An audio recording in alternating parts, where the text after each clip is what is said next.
Quand Christ, votre vie, paraîtra, alors vous paraîtrez aussi avec lui dans la gloire. Colossiens 3, 4. Ils seront tous enseignés de Dieu. Jean 6, 45. L'enseignement divin est un privilège en même temps qu'un garde à vous. Après la mort de Jésus, la connaissance religieuse et l'enseignement des choses de Dieu passa soudain d'une classe privilégiée de scribes et de docteurs à la foule des croyants. L'autorité en matière de foi déserta le temple, et la face du monde fut changée parce que des gens sans culture ni mandat officiel furent enseignés de Dieu. Arme à double tranchant, car ceux qui se croient appelés à parler en son nom ont à compter désormais avec le témoignage intérieur de l'esprit chez les fidèles qui les écoutent. Nos auditeurs trouveront dans ces audios l'occasion d'expérimenter cette parole de Jésus. Car ce que nous désirons, ce n'est pas tant de transmettre des connaissances que de donner à Dieu, en touchant à des questions qui lui tiennent particulièrement à cœur, des raisons de parler lui-même et d'enseigner son peuple. Il y a en Jésus-Christ une plénitude de satisfaction dont nous n'avons d'autre part que si nous atteignions au-delà de l'homme et de ce qu'il peut dire, celui qui l'envoie.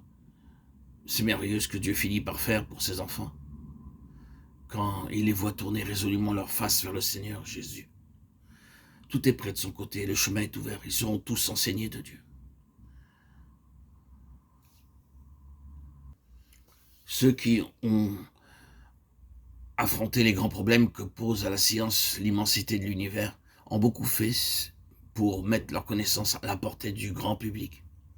Et l'on peut se rendre compte à quel point le monde s'intéresse à la question de ses propres origines, à l'histoire de l'homme et à tous les mystères de la nature. C'est par centaines de milliers que sont vendus certains de ces ouvrages de vulgarisation scientifique. Les savants qui les ont écrits ont réussi ce tour de force qui consiste à condenser en de petits traités populaires les questions les plus ardues de l'investigation scientifique et les résultats considérés comme acquis. Or, quand on arrive au bout de toute cette lecture, de tous ces traités, on ne peut se défendre d'une impression qui demeure, de quelque chose de vague, d'insuffisant, d'inachevé. Ces hommes de savoir, malgré tous leurs efforts et toute leur lumière, ne parviennent pas à nous donner de l'univers une explication claire et définitive. Cela peut paraître présomptueux, mais nous croyons posséder la réponse positive et concluante à cette question tant débattue. Pour nous, il n'y a qu'une explication, et une explication assez lumineuse pour rendre compte de tous les pourquoi et clore le débat. Cette explication est une personne, le Seigneur Jésus-Christ, centre éternel de tout ce qui existe.